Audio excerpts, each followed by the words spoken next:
Irmãos, bom dia, mais uma vez, graça e paz. Nós vamos abrir a Escritura na primeira carta do apóstolo João, capítulo 4, versículo 7 até o versículo 11 nessa manhã, tratando acerca do amor, uma sublime realidade para o povo de Deus. 1 João 4, de 7 a 11, diz a Escritura, meus irmãos: Amados, amemo-nos uns aos outros, porque o amor procede de Deus. E todo aquele que ama é nascido de Deus e conhece a Deus. Aquele que não ama não conhece a Deus, pois Deus é amor. Nisto se manifestou o amor de Deus em nós, em haver Deus enviado seu Filho unigênito ao mundo, para vivermos por meio dele. Nisto consiste o amor, não em que nós tenhamos amado a Deus, mas em que Ele nos amou e enviou o seu Filho como propiciação pelos nossos pecados. Amados, se Deus de tal maneira nos amou, devemos nós também amar uns aos outros. Amém. Meus irmãos, nós anteriormente estivemos analisando, examinando os versículos de 1 a 6, quando o apóstolo João ensina a igreja em seus dias e também a igreja em todos os tempos a não ser ingênua, receptora de toda e qualquer mensagem sem que esta igreja exerça um criterioso escrutínio, um exame, uma crítica, uma avaliação precisa daquilo que se ouve, buscando, portanto, identificar a fonte de onde aquilo que se prega, aquilo que se ensina, que fonte é essa, qual é a natureza, portanto, trata-se de uma procedência confiável.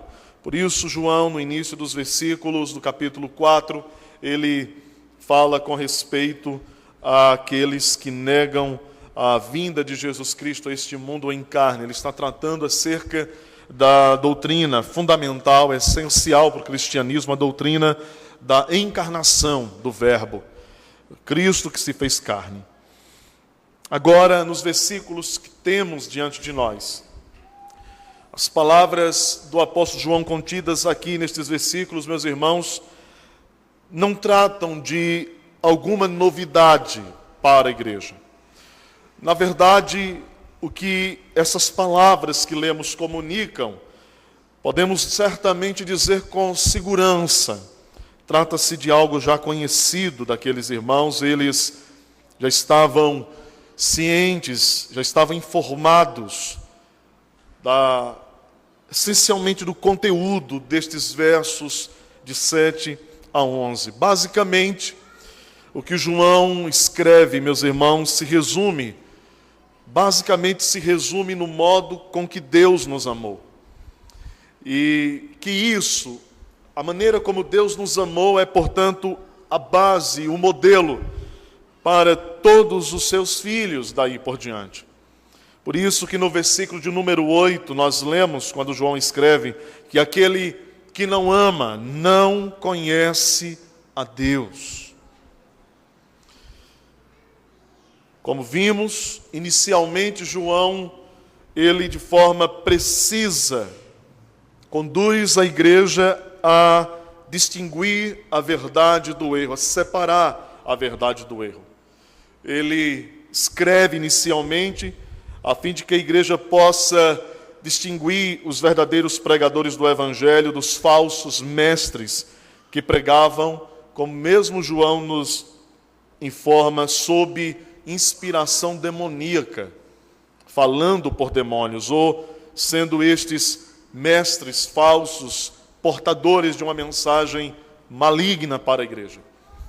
E agora, então, João está apresentando para a igreja aquela ferramenta que é capaz de aferir, de indicar com precisão, capaz de distinguir, de revelar entre aqueles que formam a igreja, quem nasceu de Deus de verdade e se tornou filho de Deus, distinguir estes daqueles que são apenas membros nominais da igreja de Jesus Cristo, a igreja visível, a igreja que agora está na terra.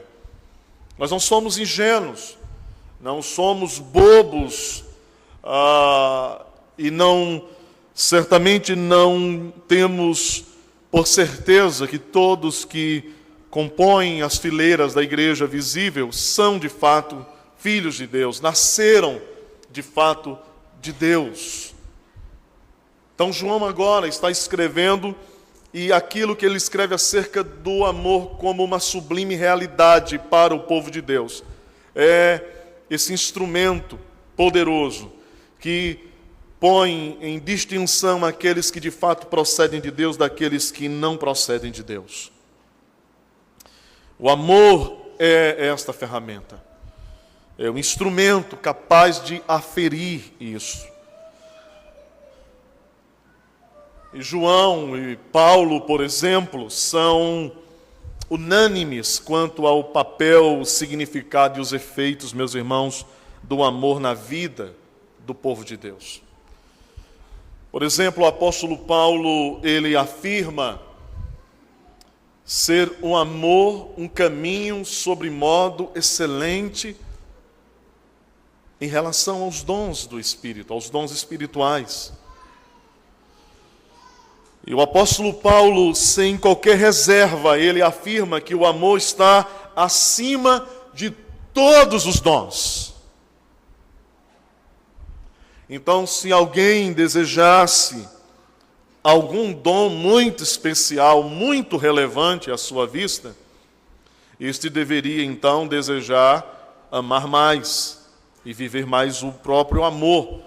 E o apóstolo Paulo, quando trata sobre a superioridade do amor, sobre excelente caminho em vista, ele, escrevendo à igreja em Corinto, ele diz que falar em outras línguas, profetizar, conhecer todos os mistérios, ter fé a ponto de operar grandes obras, dar os bens em benefício de outrem, entregar o próprio corpo para ser queimado como um sacrifício, ele diz que sem amor, tudo isso, pasmem,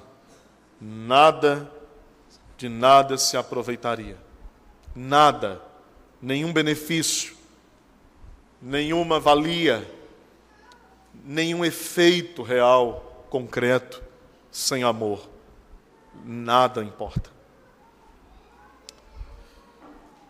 E aqui é importante destacarmos, meus irmãos, que o amor não é listado como sendo um dom do Espírito. Então ninguém pode esperar receber o amor como um dom. Porque se o amor fosse um dom, alguém poderia alegar que não ama, porque simplesmente Deus não lhe deu este dom. Como ele provavelmente não dá todos os dons a todas as pessoas, mas ele dá segundo lhe apraz. Mas o ponto preciso, então, ao qual João nos conduz, é que o amor é uma das virtudes que compõe o fruto do Espírito. E, obviamente, o fruto do Espírito só é algo real na vida daqueles que que tornaram-se habitados pelo Espírito. E isto não acontece a menos que o pecador nasça de Deus. Sendo assim, nenhum filho de Deus pode alegar que não ama, porque Deus não lhe concede isso. E se somos filhos de Deus, o amor faz parte dessa relação que nós temos com o Pai. E isso, meus irmãos, significa que os filhos de Deus não têm desculpas para não amar. Não há como se desculpar. Nós devemos destacar aqui, meus irmãos, que no versículo 7, João aponta para a procedência desse amor. Ele está, assim como quando anteriormente ele alertou a igreja acerca da procedência daqueles que pregam. Vocês precisam saber de onde eles procedem. E nós fomos assim sacudidos pelas palavras de João, quando ele choca toda aquela nossa aparente, piedosa, mas uma apenas aparente ingenuidade ou confiança quase santa, e que na verdade nos torna escravos daqueles que de fato não falam a procedentes de Deus. Na verdade, nós precisamos certamente entender que muitos dos que agora estão sendo conduzidos pelos falsos mestres, e que muitos dos que agora estão sendo instruídos por doutrinas de demônio, muitos destes estão assim nesta condição. Acredito que a grande maioria deles, por causa de uma ingenuidade que não é boa. Vocês precisam saber a procedência. João está no verso 7, agora dizendo, apontando, ele mesmo está dizendo de onde o amor procede, qual é a sua fonte, sua origem. Saber com precisão de qual fonte procede a pregação é importante. Mas João coloca em relevo que saber que o amor procede de Deus é igualmente extremamente importante. E então ele faz questão de dizer à igreja qual é a procedência do amor, e ele diz: é Deus. Amados, amemo-nos uns aos outros, porque o amor procede de Deus. Observem, meus irmãos, segundo o ensino de João, essa é uma boa razão porque nós devemos amar os irmãos. Porque o amor vem de Deus, porque ele procede de Deus. Ora, se somos de Deus, se o amor procede de Deus, então, na lógica joanina, é mais do que natural que nós nos amemos uns aos outros, já que nós nascemos de Deus. Notem como João conjuga, portanto, na parte final do versículo 7, a prática do amor com o verdadeiro conhecimento de Deus. Vejam como ele diz: e todo aquele que ama é nascido de Deus e conhece a Deus. Em outras palavras, haverá amor onde existir verdadeiro conhecimento de Deus. O que isso significa para nós, então? Que se nós alegamos possuir algum conhecimento de Deus, se alegamos ter domínio deste conhecimento, mas não há evidência de que o amor que vem de Deus está em nossa vida para com o nosso irmão, seria o caso, talvez, de que este conhecimento não é a verdadeira sabedoria de Deus. Não seria, talvez, aquele conhecimento que nos põe em relacionamento íntimo com Deus e que, por consequência lógica e natural, nos põe em relacionamento franco, fraternal, para com todos os demais que, assim como nós, foram alcançados pelo amor de Deus. E então essa verdade, ela se estabelece como uma poderosa admoestação a cada um de nós, para a qual nossas atenções devem estar voltadas.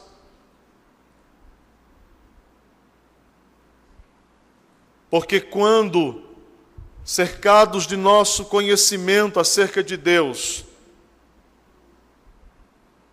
vivemos uma aridez do amor prático para com os irmãos, a tendência mais natural desse modo de vida, aparentemente cristão, é nos conduzir para um nível de orgulho tão terrível, uma soberba tão dominante de nosso coração.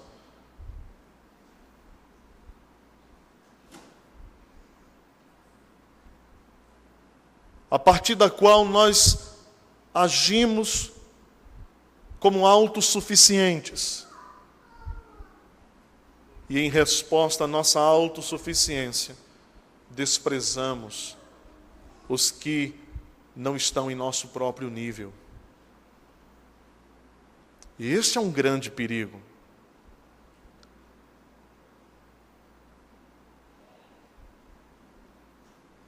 A grande instrução que deve saltar disso é que quanto mais eu ou você aprendemos e conhecemos acerca de Deus, devemos nos tornar mais vigilantes de nosso próprio coração. Para que quanto mais conhecendo de Deus, nos tornemos instrumentos valiosos para a bênção e edificação dos outros. Nosso conhecimento não é um fim em si mesmo. O nosso conhecimento não pode ser como uma pintura em tela colocada na sala principal do castelo, que está ali exatamente para que todos aqueles que pelo vão principal entrem, contemplem, se admirem e digam: oh, que imagem sublime! E então nós possamos dizer: obrigado, ela me pertence, é minha. Mas ao invés disso, e ao contrário disso, diferente dessa expressão de orgulho e soberba e vaidade que sobressalta, o conhecimento conjugado com o amor de Deus deve então ser na prática para nós como um pão partido e servido a todos que podem dele comer e alimentar seus corações e suas almas. A edificação que João está escrevendo então quando ele fala sobre o amor de Deus e o verdadeiro conhecimento de Deus, é mais ou menos como uma fórmula matemática espiritual. Novo nascimento, mais conhecimento de Deus, é igual a amar os irmãos. E mais uma vez, meus irmãos, nós somos então levados ao princípio da imitação. E eu acredito fortemente que João está então nos levando por essa estrada de tijolos dourados.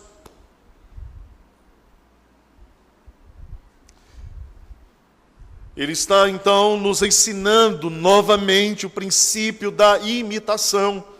Se Deus então é nosso Pai, então Ele nos ama verdadeiramente. Nós sabemos disso. Logo, nós devemos amar os irmãos, porque os filhos de Deus imitam o seu Pai. Os filhos imitam o Pai. E essa é uma das maneiras mais significativas de nós demonstrarmos amor por Deus, de nós demonstrarmos admiração por Ele. Lembrem-se do amor do Pai pelo Filho. O Pai ama tanto o seu Filho, Jesus Cristo, que Ele tem feito com que aqueles que Ele deu ao Filho, e Jesus disse: todo aquele que o Pai me dá, vem a mim. O Pai ama tanto o Filho que Ele tem feito com que aqueles que Ele deu ao Filho se tornem semelhantes ao Filho, parecidos com o Filho. Ele está então fazendo com que todos os filhos dele se pareçam com o seu próprio Filho Jesus Cristo. Ele está nos conformando à imagem de seu Filho. O que Deus está fazendo então conosco Ele está exercendo sobre nós a força poderosa da imitação de Cristo.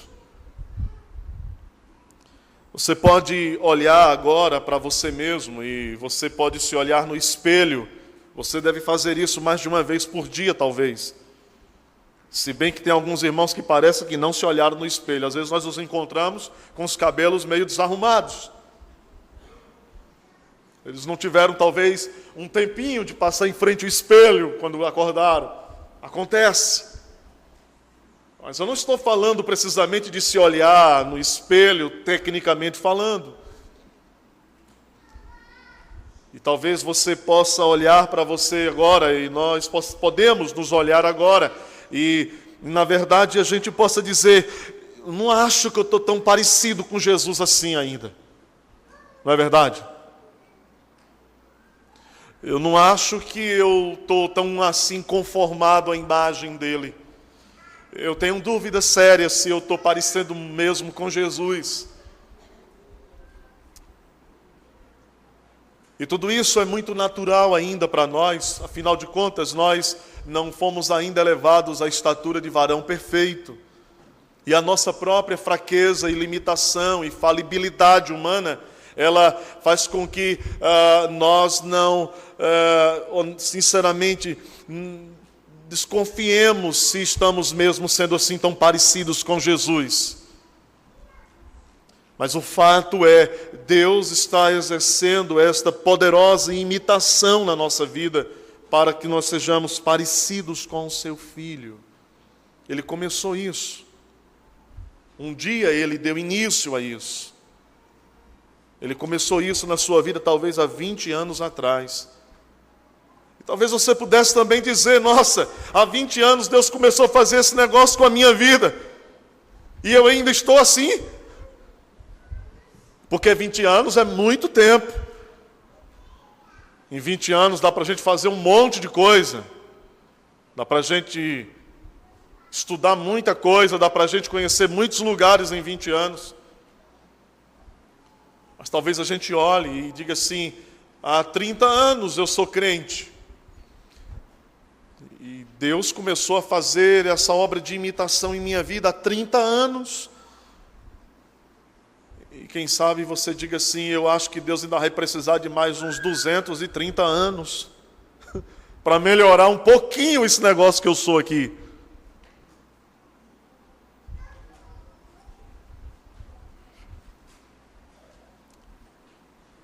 Ele está tratando disso. Ele está resolvendo esse negócio. Pouco a pouco. Numa dinâmica estranha, numa dinâmica diferente para nós. Ele está fazendo isso pelo Espírito de seu Filho. Pelo Espírito Santo. Mas eu queria dizer para você uma coisa. Nós vamos chegar lá um dia. Isso é maravilhoso. Nós seremos então parecidos com Jesus finalmente. Totalmente parecidos. Observem como no versículo 8, então, João explora o significado do que ele está escrevendo no versículo 7. Aquele que não ama, não conhece a Deus, pois Deus é amor. Poucas vezes a Escritura diz que Deus é alguma coisa assim. Deus é um atributo. A Bíblia diz que Deus é luz. Não diz que Ele tem luz, Ele é luz. A Bíblia não diz que Ele tem justiça, embora nós sabemos que Ele tem. Mas ela vai um pouco além, ela diz, Deus é justo. Ele é santo. Deus é amor. João está definindo uma natureza de Deus. A natureza de amor. João está explorando o significado do versículo 7, no versículo 8. Ele está chamando a nossa atenção para a importância disso, do amor de Deus, que tem que ser a base, o modelo do amor que devemos exercer uns para com os outros. Ele está fazendo isso através de uma construção de palavras que vem num tom de gravidade. Ele diz, aquele que não ama. Isso é grave. Não amar é algo extremamente grave. Não amar não pode ser uma opção da nossa vida. Porque nós temos uma obrigação sobre nós, que temos o Espírito de Cristo: amar a Deus acima de todas as coisas e amar o nosso próximo como a nós mesmos. E aqui nós estamos sendo informados que a falta de amor não apenas revela a inutilidade dos dons, mas a ausência do amor revela que a pessoa nunca conheceu a Deus, nunca teve verdadeira fé em Jesus Cristo.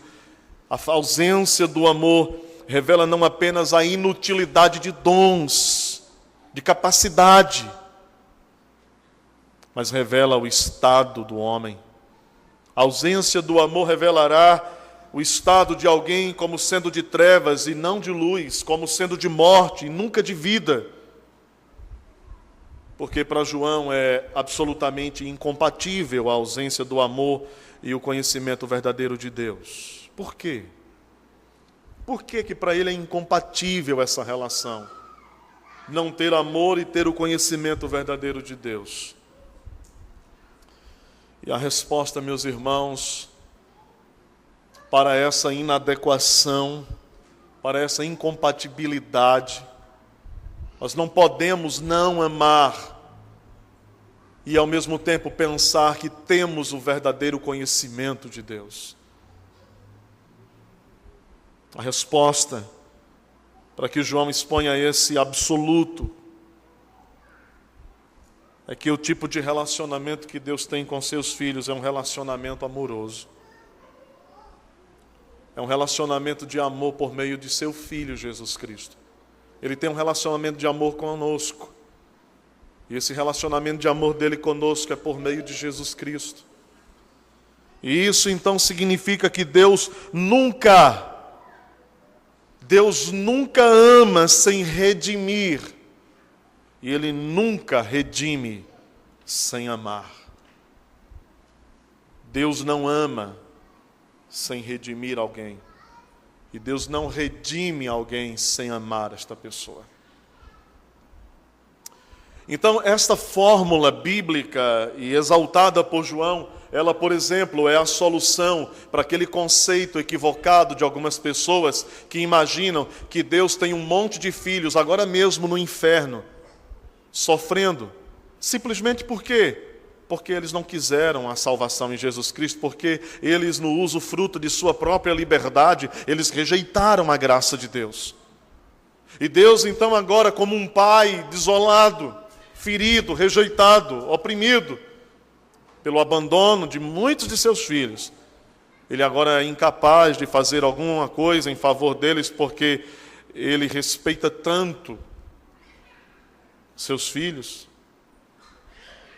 que Ele vive amando esses filhos, mas Ele não pode colocar os seus filhos ao colo. Ele não pode se relacionar com eles amorosamente. Deus não ama sem redimir.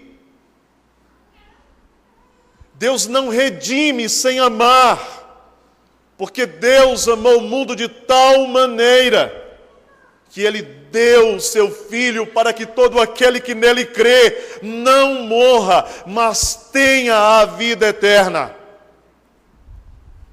Ele deu o seu Filho para salvar pessoas. Ele ama e salva, Ele salva os que ama.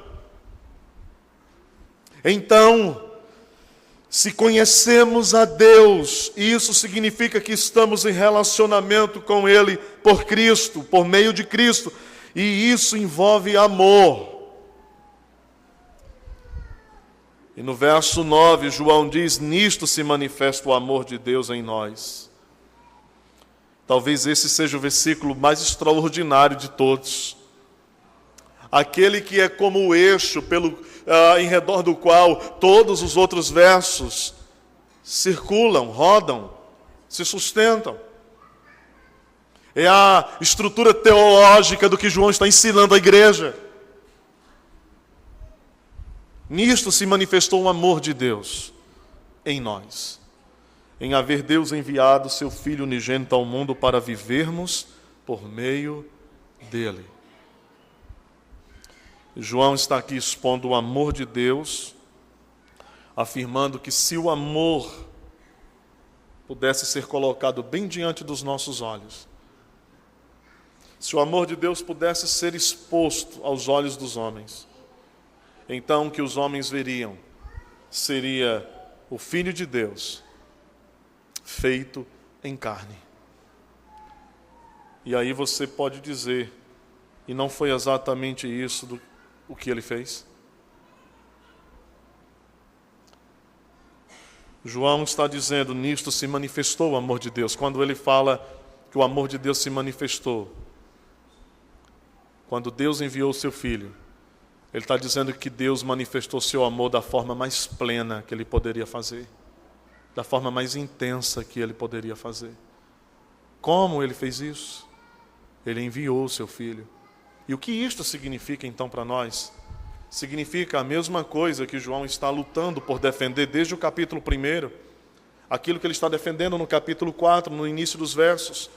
Jesus Cristo veio a este mundo em carne. Ele se fez homem. Satanás, então, está tentando destruir a igreja, estabelecendo no coração e na mente da igreja uma doutrina falsa. Uma doutrina que pode ser racionalmente pensada, pode ser logicamente deduzida, mas é falsa. Ele está tentando levar a igreja a pensar erradamente acerca de Deus. O que o diabo está tentando é fazer com que os homens pensem errado acerca do que Deus fez. E por que o diabo está agora atacando a encarnação do Filho de Deus? Porque ele sabe que a encarnação real do Filho de Deus é a demonstração verdadeira e plena e máxima do amor que Deus tem por homens.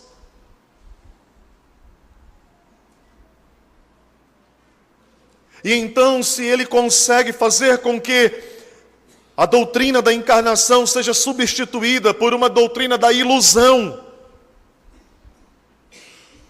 ele também atingirá o coração dessa doutrina, a doutrina do amor de Deus por nós. O resultado, nós não teremos segurança de coisa alguma. Era assim que os falsos mestres estavam tentando colocar na cabeça e no coração da igreja. Jesus não veio em carne verdadeiramente, ele era apenas uma aparência. E a sua morte na cruz, ela era apenas uma ilusão. Ele não morreu de fato, sequer ele tinha carne, corpo de verdade. Era apenas uma aparência. Nós estamos falando da encarnação de Jesus Cristo, é disso que João está falando. Desde o início ele está trabalhando sobre esse tema. Deus enviou o seu Filho, significa Jesus veio em carne humana a essa terra. Ele era homem de fato. Ele tinha carne e ossos como você e eu. Então preste atenção nisso. Isso é importante, isso é fundamental para nós. Porque se de fato não houve encarnação, Jesus nunca sofreu naquela cruz. Ele nunca morreu. Se ele nunca morreu na cruz, nunca houve verdadeira redenção. Porque tudo o que nós sabemos até aqui do sofrimento de Cristo, caso ele não tenha de fato vindo ao mundo em carne, não passa de uma ilusão tola. Você sabe quais são as consequências disso? Você tem noção do alcance perigoso disso? Nós não podemos ter qualquer esperança na tribulação.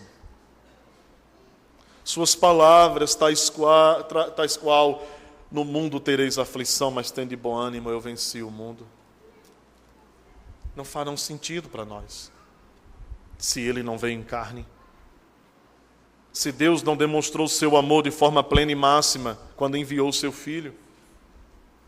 Não fará sentido algum quando o apóstolo Paulo, por exemplo, diz que nessa relação que vivemos, não vivemos numa espécie de existência particular, privada, intocável. O que importa sou eu. Não fará sentido ele dizer: seja antes o outro do que você mesmo. Não fará sentido qualquer exortação bíblica quando diz: suportai-vos, perdoai-vos, admoestai-vos. Se Jesus não encarnou, se Ele não veio em carne, se Deus não demonstrou seu amor de forma plena, máxima a nós, então nós não temos qualquer razão, na verdade nós não temos qualquer motivação de amar a nós mesmos, de amar uns aos outros. Então, se Jesus não encarnou, eu não faço a mínima ideia porque que nós estamos aqui ainda. Isso seria muito contraditório.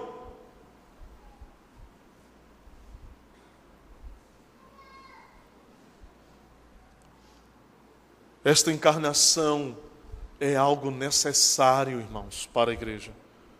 Porque o amor de Deus é verdadeiro.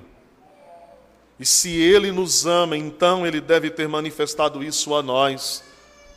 Porque afinal nós temos o perdão, a propiciação dos pecados, o perdão das iniquidades, das transgressões, e isso só pode ser verdadeiro se Jesus Cristo veio a esse mundo em carne. Só pode ser verdadeiro se na cruz Ele deu a sua vida. Só pode ser verdadeiro se Ele morreu em nosso lugar para a nossa redenção. É o que João está dizendo no verso 10. Nisto consiste o amor, não em que nós tenhamos amado a Deus. O amor não consiste em que nós tenhamos amado a Deus, mas o amor consiste em que Ele nos amou. O amor consiste em que Ele nos amou e enviou o seu Filho para o perdão dos nossos pecados. Este amor é uma sublime realidade para o povo de Deus. Então, a encarnação de Jesus Cristo e o que o leva a todo o seu sofrimento e morte deve ser aquilo que nos constrange a amar os irmãos. E quando nós amamos os irmãos, nós estamos demonstrando e vivendo que verdadeiramente nós conhecemos a Deus. E o verdadeiro conhecimento de Deus vai nos levar a isso, ao amor uns pelos outros. Como a noção disso parece se perder ao longo do tempo, como a areia nas nossas mãos quando nós entramos na água do mar. Eu gosto de quando eu tenho a oportunidade de ir ao mar, à praia, de ir ali sentado enquanto as ondas vêm na areia, pegar a areia e a areia não fica, ela vai se indo pelos dedos, vai desaparecendo. Como parece que a noção das implicações desta doutrina estão se perdendo pouco a pouco de nós, como a areia por entre os dedos.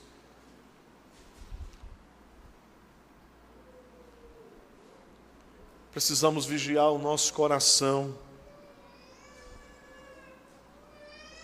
Precisamos vigiar a nossa mente. Precisamos ter a consciência de que o nosso conhecimento de Deus deve nos tornar ainda mais unidos, mais fortes, mais próximos. Isso não significa ausência de conflito. Isso não significa ausência de diferenças.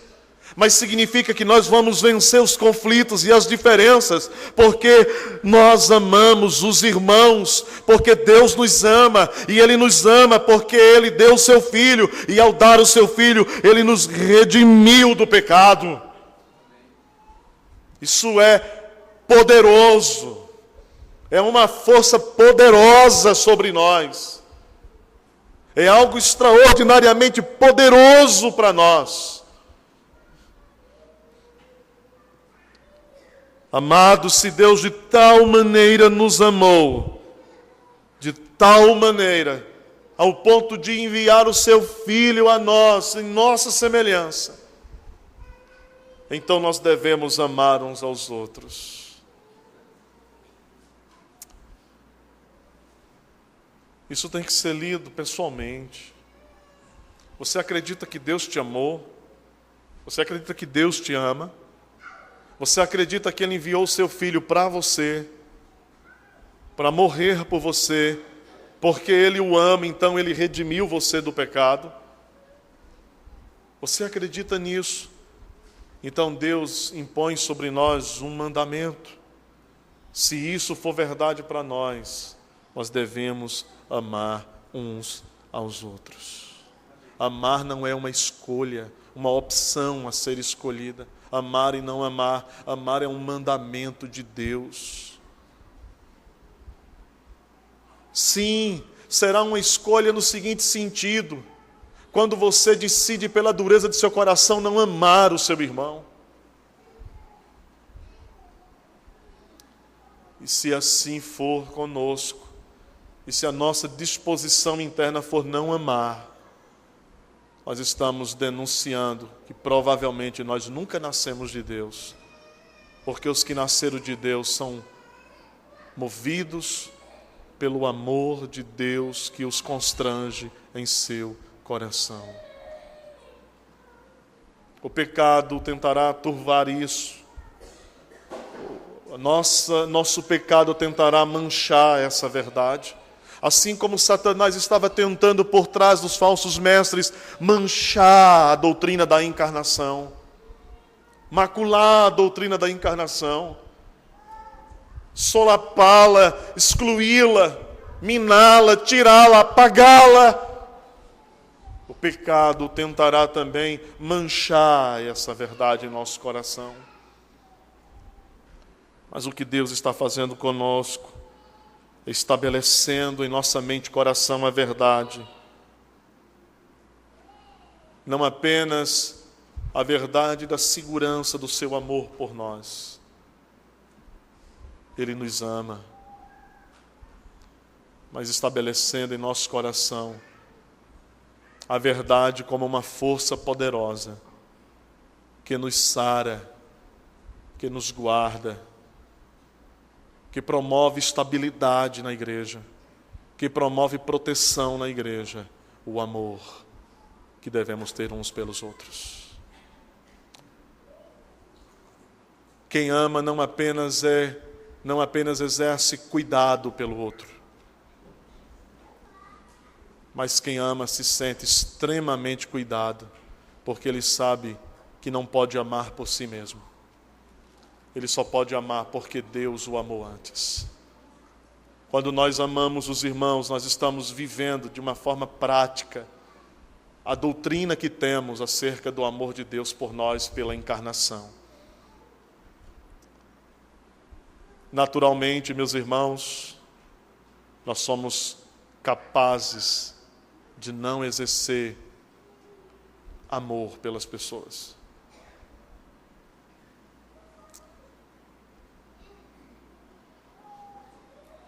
Mas por causa do Espírito que em nós habita, que nos conforma pela imitação de Cristo, nós somos então capacitados de modo sobrenatural a amar os irmãos, porque Deus nos amou. O amor é uma sublime realidade para nós. Uma realidade que deve ser percebida, cultivada.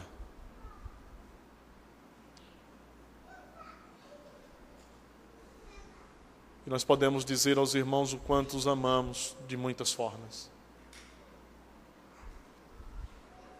Talvez exista uma forma muito simples de dizer ao outro que você o ama em Cristo Jesus. Talvez naquele abraço. E você talvez possa dizer, um abraço não é grande coisa. E abraçar alguém não pode significar necessariamente que existe amor verdadeiro. Eu sei, Mas se você ama de verdade seu irmão, talvez tudo o que ele hoje esteja precisando e necessitando nesse momento seja apenas de um mero abraço. Apenas um abraço. Talvez olhar no olho. E permitir que o outro veja quanto você o aprecia. Talvez uma pequena palavra. Talvez, como Pedro disse, apenas uma palavra. Que tal se hoje nós pudermos viver na prática a doutrina do amor pela encarnação, afirmando o nosso amor uns pelos outros. Amém.